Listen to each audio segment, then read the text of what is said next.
So, Jeff and Mary. Now, they are concerned with three major areas. The first is accidental injuries, the second is final expenses, the third is paycheck protection. The first area they're concerned with is when you're injured in any type of accident. Have either one of you thought about what you will do when you get injured in an accident? Well, the Labor Advisory Board and American Income Life have given it a lot of thought. Their concern isn't that your medical bills won't be taken care of. You have health insurance to take care of that. When it's job related, then workers' compensation is there, and a lot of members have some form of disability. What they are concerned with is lost wages and other expenses that start adding up.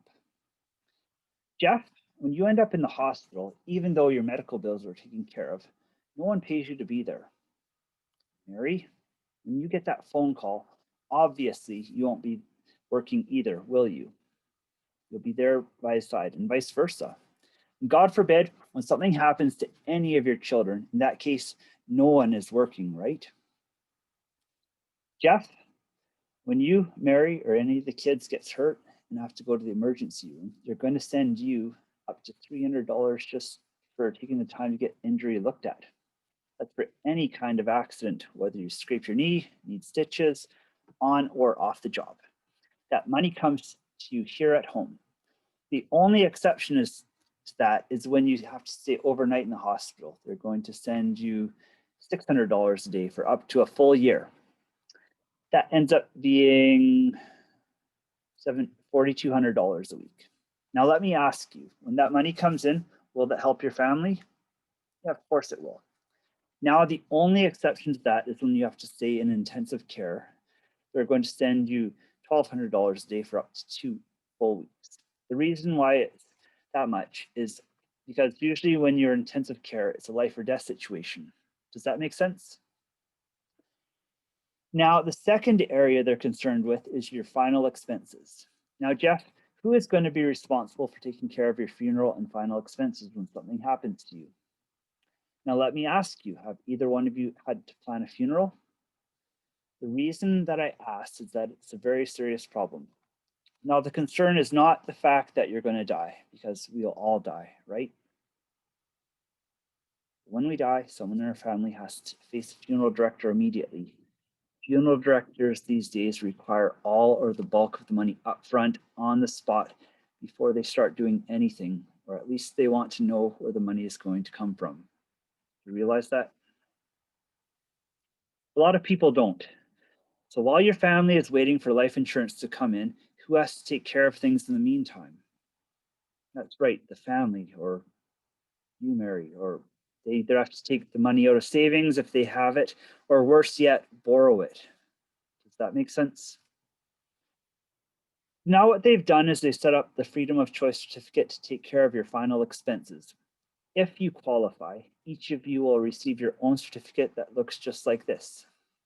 Now they call it the Freedom of Choice because it's good at any funeral home.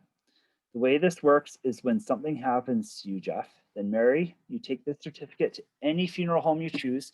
And when the funeral director looks at you and says, I'm really sorry for your loss, Jeff's funeral is going to cost $15,000. How would you like to take care of that today? At that point, you say Jeff had the freedom of choice. Everything is taken care of from that point on. Jeff, in your case, they've set aside $15,000. Mary, in your case, they've also set aside $15,000 to take care of your funeral and final expenses. What's not used at the funeral home gets sent to the beneficiary. Now, let me ask you, Jeff and Mary, isn't it nice to finally have this taken care of for your family? Exactly. Each of the kids are covered for a $10,000 benefit that can be converted up to $50,000 at age 18, regardless of their health or habits, that they can keep for the rest of their life. Pretty nice, huh? Now, the only exception to this, when you die before the age of 65, it will typically be in some kind of accident, right? Jeff, when something happens to you in any type of accident, not only will they take care of your final expenses, but they're going to send your family an additional $200,000 to help out during that time. When we die in any type of accident, what type of accident will it probably be? That's right, a car accident. In that case, they're going to send you an additional $230,000 plus take care of all final expenses. And when traveling on a common carrier like a bus, plane, or train, they will send an additional $300,000 to the family. Each of your children are covered for 20% of what you guys are covered for the same accidental deaths. Does that make sense? The third problem they're concerned about is your paycheck.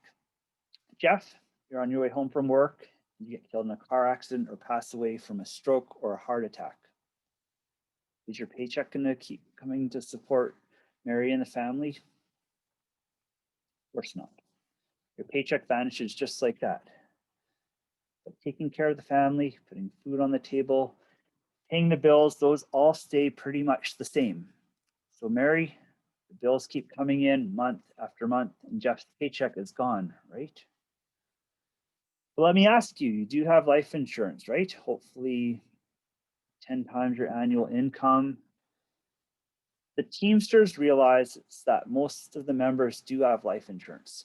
But here's what happens in a typical situation. When you die, your family immediately has to start dipping into those lump sums. First, for reimbursement of your burial and miscellaneous expenses. And then because your paychecks have stopped coming in, you have to keep digging into your savings to pay bills and put food on the table. And then a year or two later, what happens to all that money? That's right, it's completely disappeared and is gone. So here's your paycheck protection or readjustment income. Jeff, when something happens to you, they're going to start sending Mary a paycheck the very next month and every single month after that for a minimum of 1 full year. Now, the reason they chose at least a year is because you need a decent time to adjust. A couple of months is just isn't enough time. Does that make sense? What they're going to do in your case, Jeff, when you die, they're going to start sending Mary $5,000 every single month for 2 years for any cause of death. Mary, when something happens to Jeff, they send you and your family that check every month. Will give your family time to adjust. Of course it will.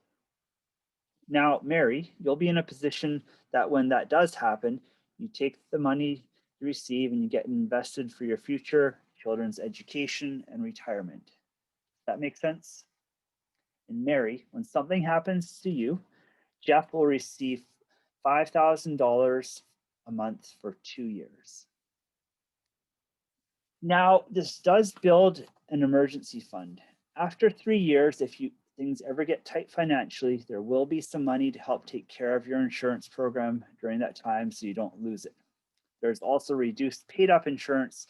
So when you retire, you can stop contributing to the program and keep a reduced paid up final expense insurance benefit for the rest of your life.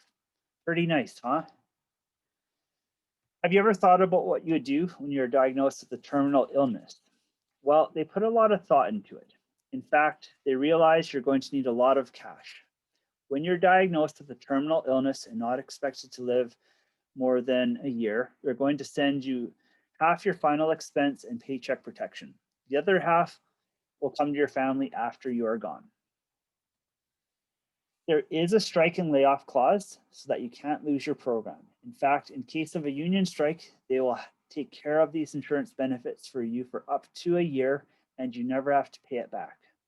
Jeff, even if you can't work just 1 day because of a strike, they will take care of the insurance not only for a week, which is $30, but for the whole month, which is $130. And on layoffs, as long as you've been working for the past 12 months, they will take care of your program for up to 3 months and you never have to pay it back. Pretty nice, huh? Also, the insurance benefits are guaranteed and non-cancelable, which means if you qualify, then no matter what happens in the future to your health, age, or habits, no one can ever take this away from you. Does that make sense?